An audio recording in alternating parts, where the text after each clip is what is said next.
regalo mi escopita a mi linda caruacina.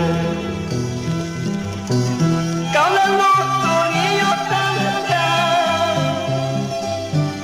tú que llevas tanta piedra, mucha piedra,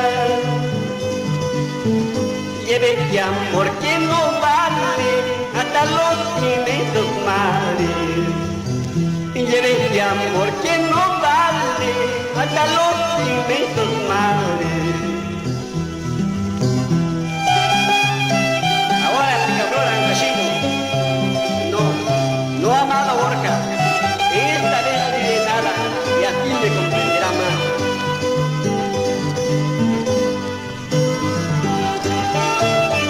Nos vamos a Yungay este día del día.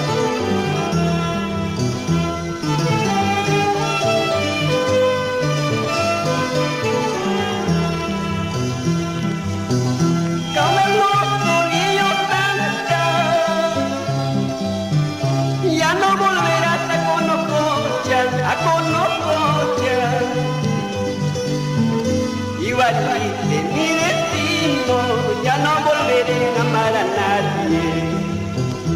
Igualmente es mi destino, ya no volveré a amar a nadie.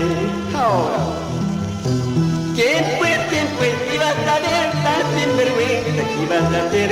¿Quién se iba a imaginar la canallada que ibas a hacer?